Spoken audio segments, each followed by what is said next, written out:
12 de septiembre de 1982. A las afueras de Anchorage, Alaska, un grupo de policías estatales se dirige hacia un lugar remoto junto a un río.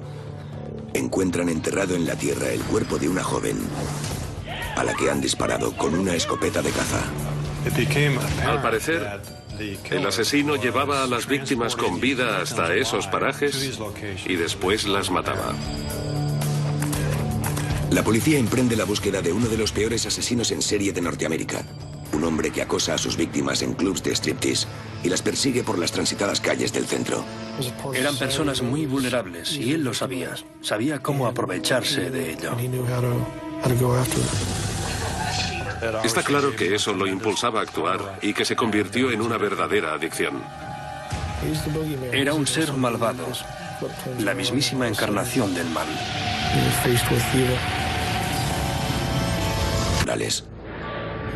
Se considera uno de los mejores lugares del mundo para practicar la caza mayor. Pero a principios de los 80, la amenaza cayó sobre otro tipo de presa. Esta vez, en el interior de la ciudad.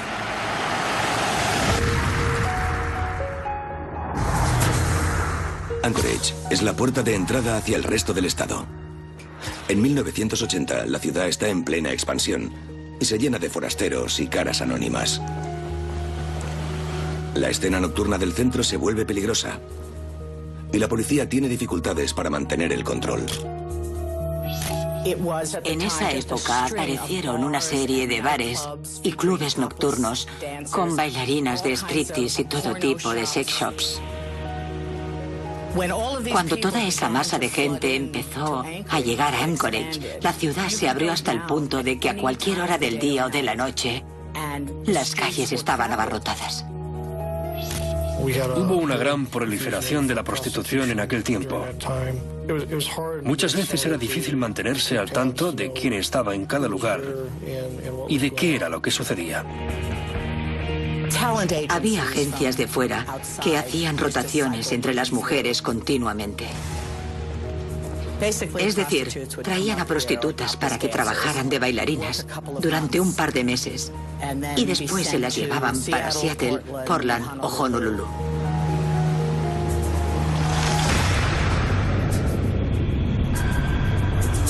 ...17 de noviembre de 1981... Sherry Morrow, de 23 años, se despide de su novio en un bar del centro donde trabaja de camarera y stripper. Al día siguiente, parece haberse esfumado.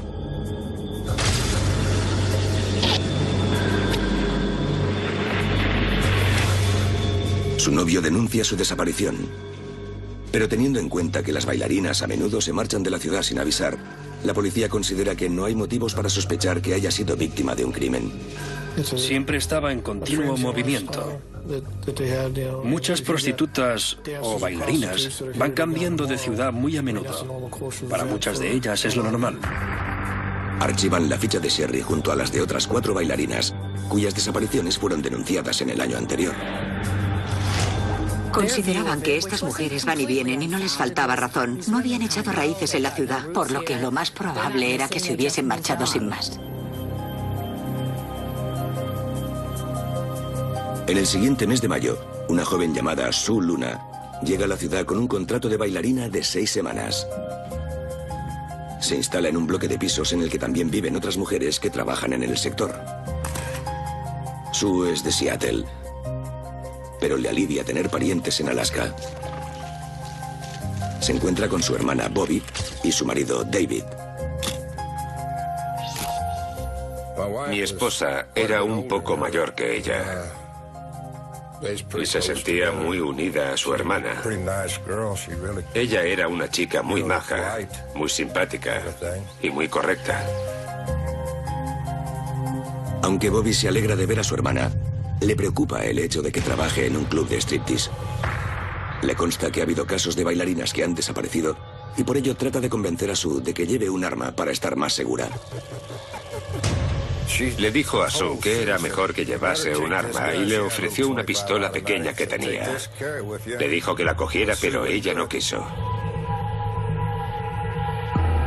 Sue le garantiza a su hermana de que no hay de qué preocuparse y regresa al centro de Anchorage tras prometerle que volverá a visitarla en su próximo día libre. Sin embargo, cuando ese día llega, Sue no aparece. Susie tenía que venir a ver a su hermana el miércoles, pero no apareció. Bobby la llamó varias veces, pero no pudo localizarla. Bobby se presenta en el bloque de pisos de Sue y descubre que su hermana pequeña no ha pasado por casa durante al menos los últimos 3 días. Pensó que tenía que haberle pasado algo malo, aunque no sabía exactamente el qué. Se preocupó muchísimo.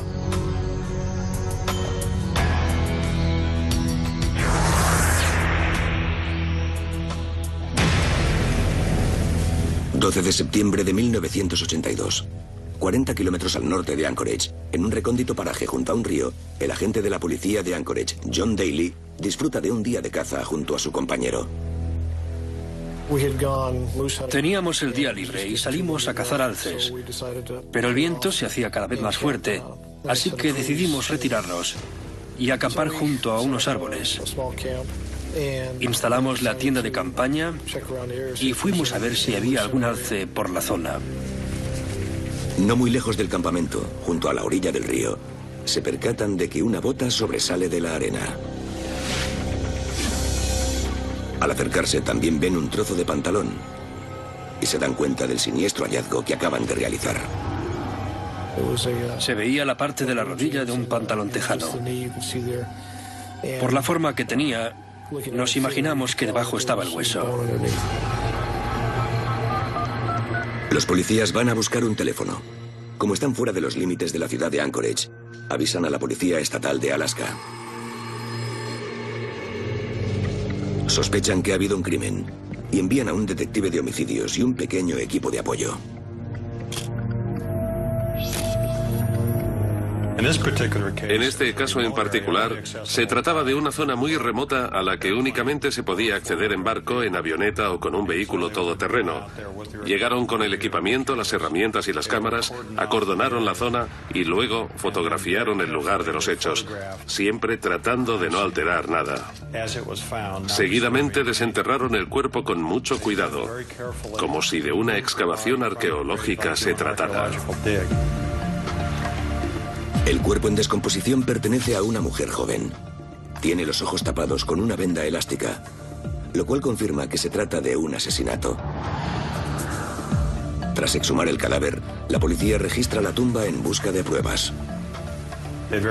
Fueron retirando la tierra y filtrándola con mucho cuidado para buscar cualquier cosa que pudieran relacionar con la víctima o con el posible asesino. Encuentran el casquillo de una bala del calibre 223. En el laboratorio, un patólogo forense descubre fragmentos de bala en el pecho de la víctima. Los registros dentales ponen nombre a la víctima. Se trata de Sherry Morrow, la bailarina de 23 años cuya desaparición fue denunciada por su pareja el pasado otoño. La policía investiga, pero no hay pruebas sólidas que vinculen el asesinato con el de las otras bailarinas desaparecidas. Bobby Moorhead mantiene la esperanza de que su hermana Sue sigue con vida. Buscó por todas partes, comprobó todas las pistas que tenía y también consultó a la policía. Pero otros se vuelven cada vez más pesimistas. Tras el asesinato de una mujer y la desaparición de otras 5, el miedo se apodera de la ciudad de Anchorage. Las prostitutas coincidían en que la cosa no pintaba bien. Nos enteramos de que las mujeres que trabajaban en los bares de striptease creían que algo no iba bien y que había una o varias personas que las tenían en el punto de mira. Esa persona no tardará en volver a atacar. Octubre de 1982. La policía de Alaska investiga el asesinato de la bailarina Sherry Morrow, a quien encontraron semienterrada y con los ojos vendados en una zona no muy lejos de Anchorage. Su novio explica a la policía que Sherry le habló de un cliente anónimo que se acercó a ella en el trabajo. El hombre le ofreció una gran suma de dinero y le pidió que posara desnuda para unas fotografías.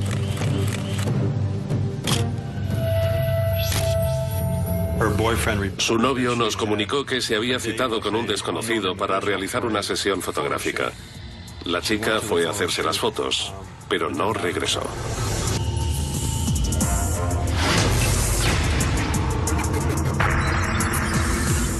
Al mismo tiempo, la policía estatal y local estudian los archivos de las otras bailarinas desaparecidas durante los últimos 2 años. Cuando se fijan en el caso de Sue Luna, descubren una inquietante conexión. Sue también tenía planeado asistir a una sesión fotográfica con un hombre desconocido el día que desapareció. Con el fotógrafo misterioso como principal sospechoso, las policías estatal y local se infiltran en la escena nocturna. Entonces empezamos a pasar mucho tiempo en bares nocturnos tratando de identificar a personas que se comportaran de manera extraña o que de algún modo nos llamaran la atención. Conseguimos elaborar una lista de unos 15 posibles sospechosos con la colaboración de muchas de las chicas que trabajan en bares y clubes nocturnos. Las mujeres llaman a muchos de los hombres de la lista malas experiencias. Son clientes que tienen extraños fetiches sexuales o tendencias violentas. La policía investiga el historial de conducta de cada uno. Examinan con detalle sus historiales delictivos, especialmente los que tienen que ver con armas de fuego o agresiones.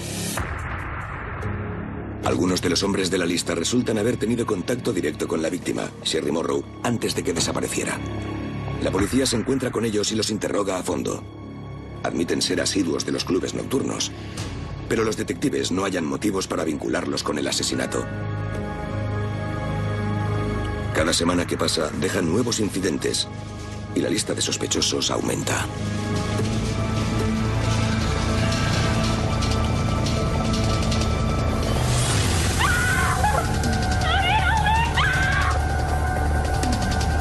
El 13 de junio de 1983.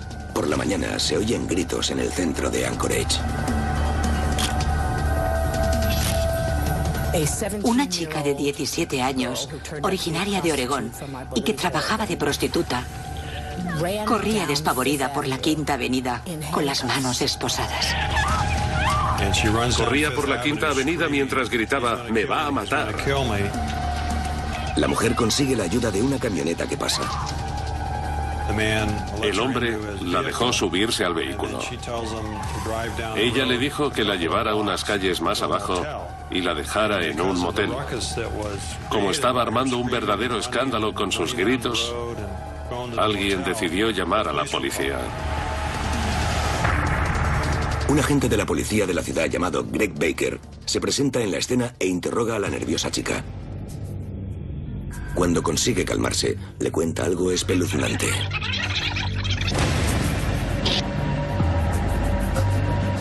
Dice que la noche anterior estaba trabajando en una esquina del centro, cuando un hombre se le acercó en su coche. Quería tener sexo con ella a cambio de dinero. Ella aceptó y subió en el vehículo. Se sentó en el asiento delantero y en un momento dado, el hombre sacó un par de esposas. La agarró de la muñeca y acto seguido sacó una pistola y le apuntó a la cara. La secuestró a punta de pistola y se la llevó a su casa.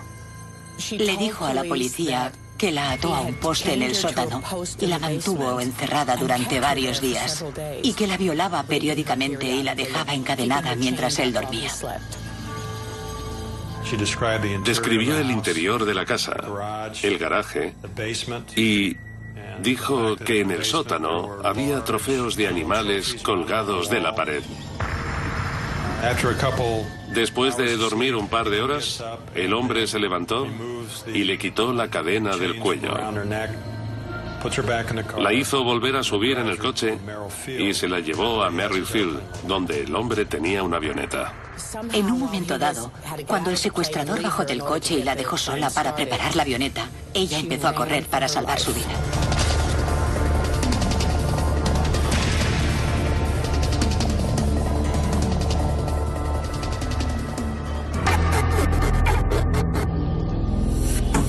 Esa misma mañana, la policía de la ciudad investiga la historia de la joven. Sus indicaciones les llevan hasta la puerta de la casa de un empresario muy conocido en la ciudad llamado Robert Hansen. Robert regenta una panadería muy popular en el centro. Es un afable padre de familia, y habla con un ligero tartamudeo. Vivía en una casa de un barrio de clase media. Estaba casado y tenía 2 hijos pequeños. Su esposa participaba de forma activa en la iglesia. Como buen alasqueño, Hansen es un apasionado de las actividades al aire libre. Era conocido en el mundo de la caza. Era un prolífico cazador. Y algunos de los trofeos que tenía eran bastante impresionantes. Le apasionaba la caza. Cuando le preguntan sobre las acusaciones de la joven, Hansen niega saber nada al respecto. Hansen desmintió haber tenido contacto alguno con la mujer. Hansen dijo, no fui yo, es imposible que haya sido yo. De hecho, dijo que esa noche estaba con 2 amigos suyos.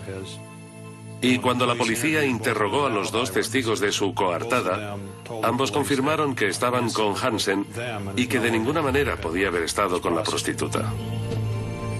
La policía estaba ante una prostituta de 17 años que acusaba a un respetable empresario de la ciudad, asiduo a la iglesia y que vivía en un barrio decente y que además tenía 2 amigos con características similares que apoyaban su coartada. A pesar de que no formulan ninguna acusación contra él, proporcionan el nombre de Robert Hansen a quienes se encargan de investigar el asesinato de Sherry Morrow y los casos de las otras bailarinas desaparecidas.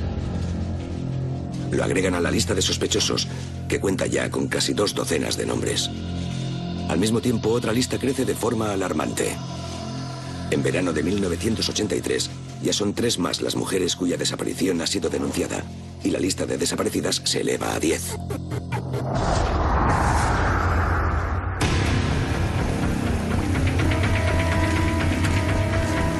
...2 de septiembre de 1983.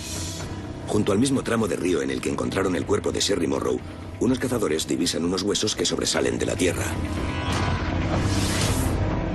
Cuando se acercan, descubren que se trata de un cuerpo humano en descomposición.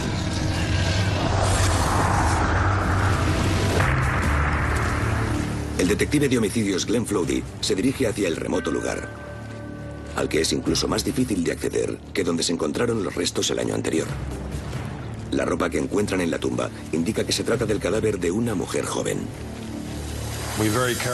Inspeccionamos la escena de forma minuciosa y fotografiamos cada capa de tierra que sacamos. Retirábamos la tierra con mucho cuidado.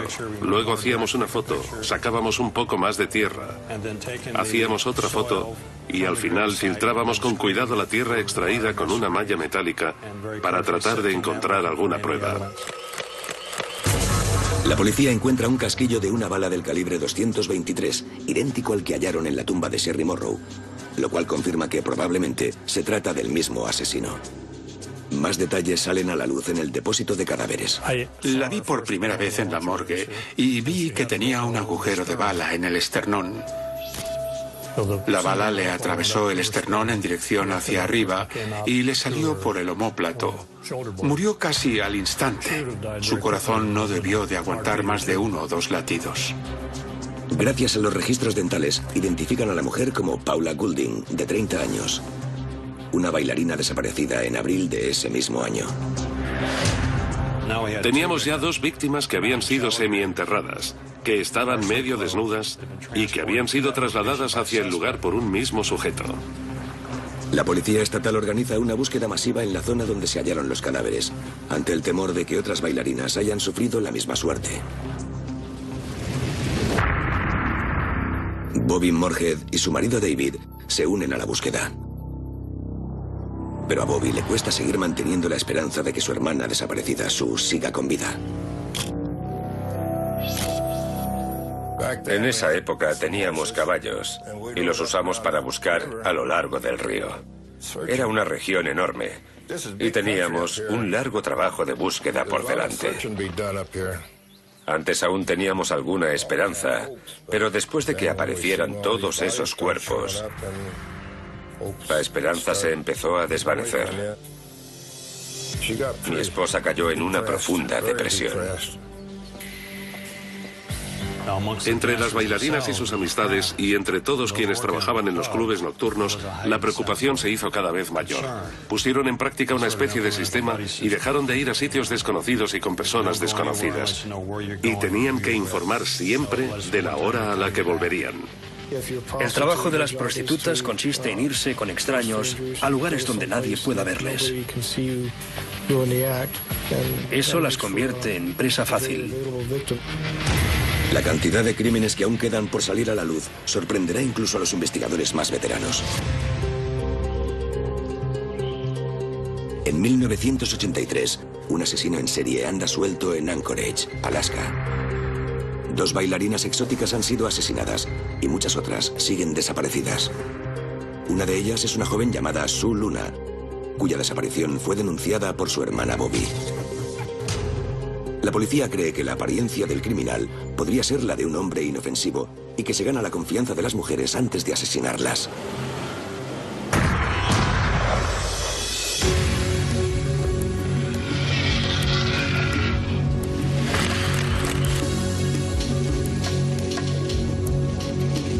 Mientras la policía estatal investiga los asesinatos, un agente de la policía de Anchorage sigue con el presentimiento de que el responsable es el apacible Robert Hansen, el panadero tartamudo al que una prostituta acusó de violación ese mismo año. Aunque Hansen tenía una coartada y cerraron el caso sin demasiadas contemplaciones, el agente Greg Baker considera que hay que investigar más a fondo. Rebuscó por todos los archivos del departamento para ver si aparecía el nombre de Hansen por algún lado. Recuerden que esto fue antes de que hubiera ordenadores y que si no te condenaban por algún delito, te abrían un expediente. El informe de la policía sobre lo ocurrido se archivaba y se guardaba en algún cajón. Lo que Baker hizo fue buscar entre un montón de páginas y al final encontró al menos 3 incidentes en los que las prostitutas habían acusado a Hansen de agredirlas y tratar de secuestrarlas, aunque no llegaron a encausarlo por ello. El agente Baker muestra los resultados de su búsqueda a quienes llevan a cabo la investigación de los asesinatos. Gracias a los viejos archivos, descubren una propensión hacia la violencia contra las mujeres que se remonta a muchos años atrás. Cuanto más ahondan, más información parecen conseguir. En 1971, en unos informes consta que Hansen secuestró y violó a una prostituta, crimen por el cual nunca fue juzgado. Aunque lo condenaron por agresión ese mismo año, pasó un tiempo relativamente corto en prisión. Era un hombre de la zona al que nosotros en particular no conocíamos. Pero otros agentes ya se habían topado con él en otras ocasiones hacía años. De hecho, en la policía lo conocían bastante bien, pero por alguna razón había conseguido escabullirse del sistema de justicia penal. Fijándose en las investigaciones por los 2 asesinatos, los detectives se percatan de algo sorprendente. De todos los hombres de la lista, solo Robert Hansen dispone de un vehículo que pueda llegar a los lugares donde fueron enterradas las bailarinas. De toda la lista de sospechosos, solo uno de ellos era piloto y poseía una avioneta, y era Robert Hansen. Por lo que centraron toda su atención en él. Por fin teníamos a alguien realmente sospechoso. La policía sigue a la chica de 17 años que recientemente ha acusado a Hansen de secuestrarla y violarla. Si su intuición es certera, logró salvarse por muy poco. La policía vigila a la joven para protegerla. Encargamos a 2 agentes que le echaran un ojo y que fueran a verla cada noche para controlar la situación y asegurarse de que estuviera bien. Era nuestra testigo clave.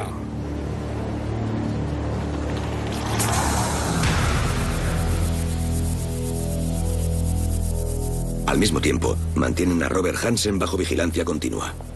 La policía todavía no dispone de pruebas sólidas que lo vinculen a los asesinatos, pero temen que vuelva a atacar.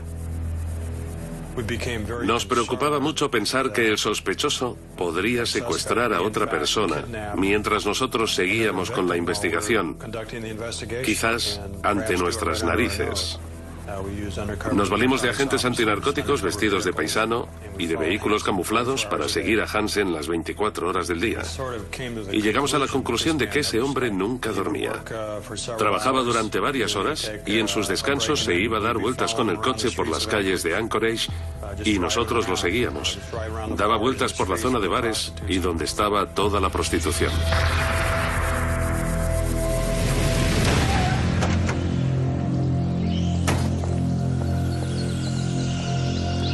Sin embargo, los días transcurren y Hansen no hace nada que lo incrimine. Y tampoco aparecen nuevas pistas que lo vinculen a las bailarinas asesinadas. En busca de una manera para hacer avanzar la investigación, el sargento Glenn Flowdy decide adoptar un nuevo enfoque. Ha leído sobre una nueva técnica llamada perfilación criminal. En ese momento, un equipo del FBI ha elaborado un sistema para definir la personalidad de los asesinos en serie. Flowdy decide contactar directamente con el FBI para conseguir su opinión sobre el sospechoso Robert Hansen. El agente del FBI me ayudó mucho. Cuando comencé a hablarle del sospechoso, me paró y me dijo que le hablara sobre las víctimas, que él ya me hablaría sobre el sospechoso. Flowdy le describe las tumbas y los casos de desaparición de las diversas bailarinas. En su respuesta, el agente le describe las posibles características del autor de los crímenes. Me dijo que probablemente el asesino era un hombre blanco de unos 40 años, respetado en la comunidad y que tal vez fuera empresario. Dijo que podría tratarse de un ávido cazador e incluso que sospechaba que podía ser tartamudo. La verdad es que me descolocó un poco, porque describía casi a la perfección el perfil de Robert Hansen. Incluso lo de que era tartamudo fue bastante impresionante. El agente también le comenta que tal vez en casa del sospechoso puedan hallar alguna prueba que lo incrimine, ya que los asesinos en serie suelen guardar recuerdos de sus crímenes. Basándose en su perfil, en las recientes acusaciones de violación y en su historial delictivo, la policía consigue obtener una orden para registrar de forma exhaustiva la casa y los vehículos de Hansen. Era la primera vez en la historia de los Estados Unidos que la información obtenida del análisis de personalidad del criminal realizado por el FBI se usaba como declaración jurada para expedir una orden de registro. En ese aspecto fuimos pioneros. 26 de octubre de 1983. Quienes trabajan en el caso celebran una larga reunión por la tarde. Hicimos venir a investigadores de otras zonas, ya que íbamos a necesitar a bastantes agentes para llevar a cabo las diversas búsquedas de forma simultánea. Siguiendo el consejo del FBI, preparan una sala de interrogatorios para Robert Hansen. La empapelan con imágenes y recortes de periódicos relacionados con los asesinatos y las bailarinas desaparecidas. En caso de que no consigan suficientes pruebas materiales, la única esperanza para solucionar el caso podría ser tratar de sonsacarle a Hansen una confesión. Sabían que solo tenían una oportunidad y que el interrogatorio era muy importante. Para los detectives todo depende de lo que ocurra la mañana siguiente. Si la intuición no les falla, podrán detener a un asesino en serie. Si fracasan, seguirá en libertad y podrá atacar de nuevo.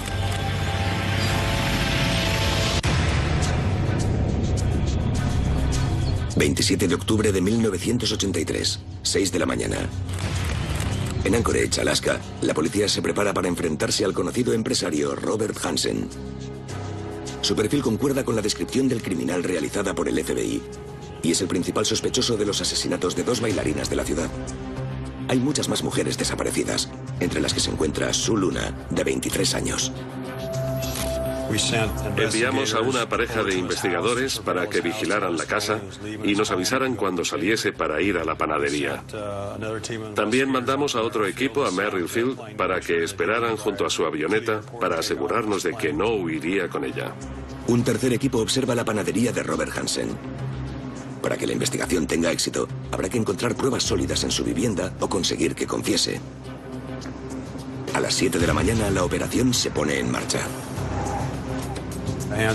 Hansen salió para ir a trabajar y los 2 agentes se le acercaron y le dijeron de manera muy relajada que la policía estatal quería hablar con él. No especificaron nada ni le hablaron en tono amenazador. Simplemente le preguntaron si podía acompañarlos a la oficina. El sospechoso aceptó y subió al coche de los agentes para que lo llevaran a comisaría.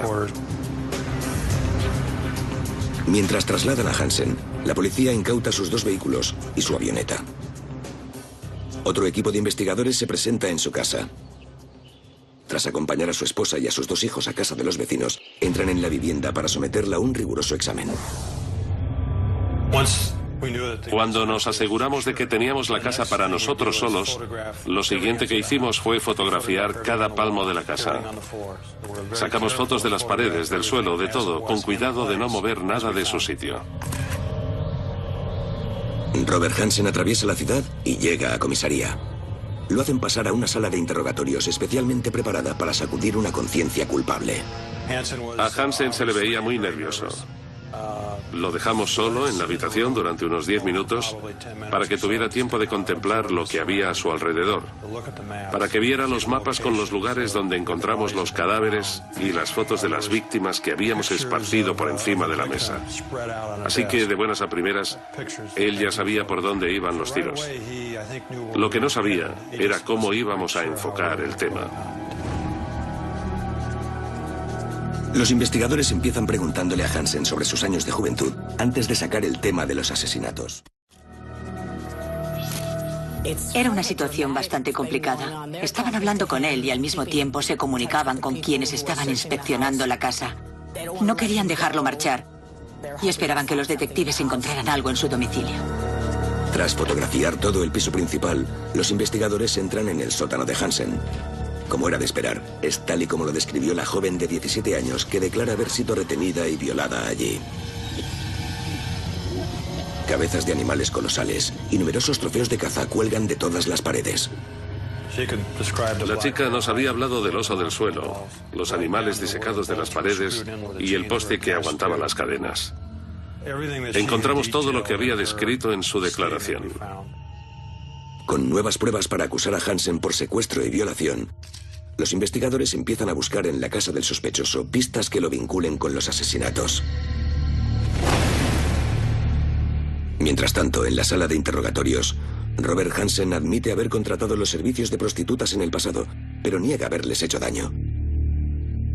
Sin embargo, admitió haber volado con su avioneta hacia la zona donde se encontraron los cadáveres y haber aterrizado allí. Dijo que había practicado muchas veces disparando a lobos desde la avioneta por esa zona. A medida que pasan las horas, la policía se da cuenta de que no va a conseguir nada de él. Estaba bastante claro que no iba a confesar, y él también se dio cuenta de que nosotros no íbamos a desistir, por lo que en un momento dado solicitó la asistencia de un abogado y se acabó el interrogatorio. Hansen sigue detenido, pero la policía de momento solo puede acusarlo por la violación y el secuestro de la joven de 17 años. Ese mismo día, los investigadores se citan con los 2 hombres que proporcionaron una coartada a Hansen para el caso. Ambos testigos de la coartada se vinieron abajo cuando les contaron que la investigación concernía a varias víctimas. Los hombres admiten que Hansen no estaba con ellos la noche en cuestión, como habían declarado originalmente. En aquel momento decidieron mentir para ayudar a su amigo, de cuya inocencia no dudaban. La policía sabe que se encuentra ante un caso grave de secuestro y violación. Pero al otro lado de la ciudad, en casa de Hansen, todavía no han encontrado nada que lo vincule a los asesinatos o a las numerosas mujeres desaparecidas. Las cosas no estaban yendo como habíamos esperado. Llevábamos ya 3 meses trabajando sin cesar en el caso. Lo vigilábamos 24 horas al día, 7 días a la semana, incluso por la noche. Estábamos todos ya muy cansados y también muy decepcionados. Finalmente, las largas horas de trabajo duro empiezan a dar fruto. Tras rebuscar por toda la casa, uno de los detectives subió al desván y en un rincón bajo el material aislante dimos con un alijo de armas. Entre las armas había un fusil del calibre 223, como el que utilizaron para matar a Sherry Morrow y Paula Goulding. En otro rincón del altillo encuentran una bolsa de plástico. Abrimos la bolsa y encontramos joyas, carnés de identidad y tarjetas de visita de numerosas víctimas, y muchas de estas mujeres ni siquiera constaban como desaparecidas. Encontraron un collar muy característico que pertenecía a una de las víctimas. Ya tenían lo que necesitaban. Estábamos eufóricos. Al fin teníamos la seguridad de que habíamos atrapado al asesino. Mientras la policía espera los resultados de las pruebas balísticas antes de acusar a Hansen de los asesinatos, Anchorage descubre que el propietario de una conocida panadería ha sido acusado de violación. Pero la noticia que está por venir causará un gran impacto, sobre todo cuando la policía descifre el significado de las más de 20 cruces señaladas en los mapas de aviación encontrados en casa de Hansen. Cuando se desvele este inquietante misterio, Hansen pasará a ser uno de los asesinos en serie más sanguinarios de Norteamérica, más despiadado de lo que nadie se habría imaginado jamás.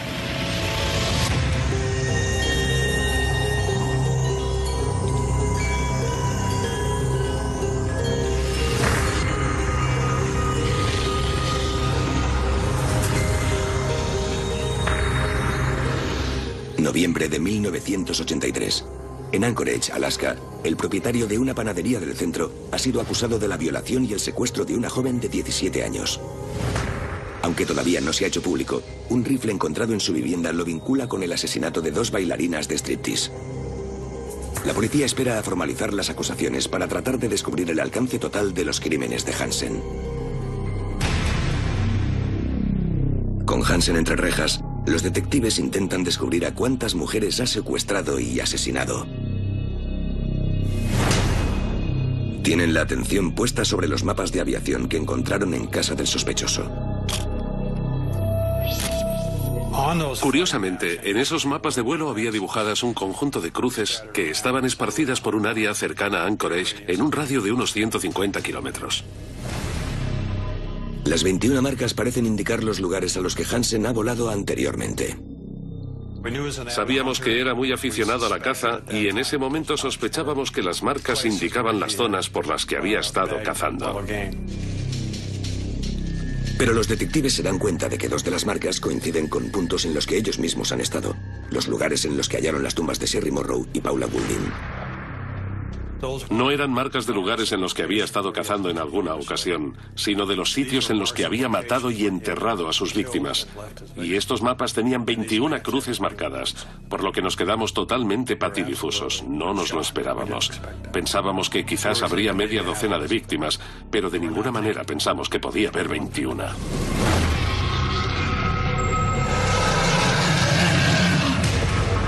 A la espera del juicio por los cargos de secuestro y violación, los investigadores finalmente revelan a Hansen y su abogado las pruebas que lo vinculan con los asesinatos de Sherry Morrow, Paula Goulding y al menos otras 2 mujeres. En ese momento Hansen aún no sabía que teníamos los mapas y que sabíamos lo que significaban. Consciente de que el tribunal lo declarará culpable y con la intención de evitar el escándalo que significaría un juicio prolongado, Hansen termina accediendo a proporcionar a la policía lo que le pide, una confesión completa. En un principio, Hansen admitió haber cometido 3 de los 4 asesinatos, los únicos que en teoría conocíamos. Fue entonces cuando el fiscal del distrito le dijo que teníamos los mapas, le enseñó una copia y le dijo que irían a cada uno de los puntos marcados, encontrarían los cuerpos y volverían para acusarlo de los asesinatos. Le dijo que así lo harían con todas y cada una de las cruces. Así que, o bien se lo contaba todo, o bien esperaba a que volviera. Se lo debía a las víctimas y sus familias.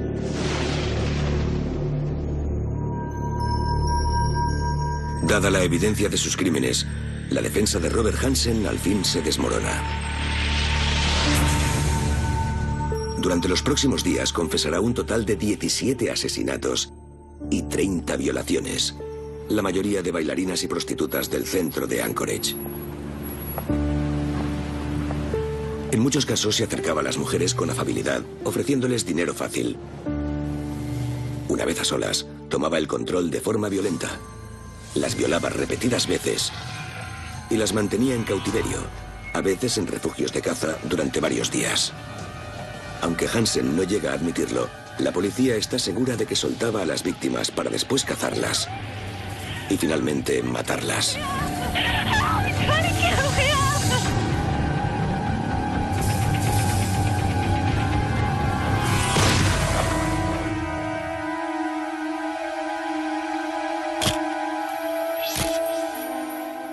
Soltaba a las víctimas para que trataran de huir y poder cazarlas. Hansen pasó de cazar animales a cazar personas. 27 de febrero de 1984.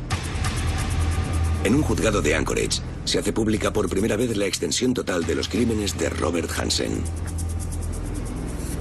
La noticia de la confesión conmociona a la población de Anchorage. El aparentemente inocente propietario de una panadería de barrio es uno de los asesinos en serie más peligrosos de Norteamérica. Todo el mundo estaba pendiente de los periódicos y de las noticias de la televisión. Los asesinos en serie suelen resultar fascinantes y supongo que la gente sentía una mezcla de horror y fascinación. No entendían cómo alguien había sido capaz de hacer algo así. Tenía dos vidas separadas. Era como el Dr. Jekyll y Mr. Hyde. Realmente se trataba de alguien tan normal como el vecino de al lado. No era el típico matón. No daba miedo, porque de haber sido así, no habría podido hacer lo que hizo. Las mujeres de la calle no son estúpidas. Si hubiese parecido peligroso, no se habrían ido con él. Parecía alguien a quien podían manejar, pero estaban equivocadas. Robert Hansen es condenado a un total de 461 años en prisión. El asesino de los clubes nocturnos de Anchorage, apodado Bob, el panadero malvado, finalmente se enfrenta a la justicia. Fue un gran alivio verle marchar. El día después de su confesión, la policía utiliza a Hansen para que les ayude a localizar los cuerpos de todas las víctimas señaladas en el mapa. Era febrero. Estábamos en pleno invierno y, como es habitual en Alaska, hacía mucho frío. No había casi luz y una buena capa de nieve lo cubría todo allí, en medio de la nada. Tardamos como 35 minutos en helicóptero en desplazarnos al lugar. Cuando nos dijo que habíamos llegado, aterrizamos. Entonces nos pusimos las botas de nieve, nos adentramos unos 200 metros en el bosque y Hansen se puso de rodillas y empezó a apartar la nieve mientras decía: es aquí, aquí es donde la enterré. Por supuesto, uno no puede excavar con las manos en una capa de 1 metro de nieve, por lo que lo sujetamos y le dijimos que se detuviera, que marcábamos el sitio en el mapa y ya volveríamos más adelante. Parecía orgulloso de acordarse del lugar exacto al que tenía que ir y de cómo llegar. Seguimos marcando el resto de tumbas y luego vino la ardua espera hasta que se fundiera la nieve en primavera y pudiéramos comprobar si había dicho la verdad.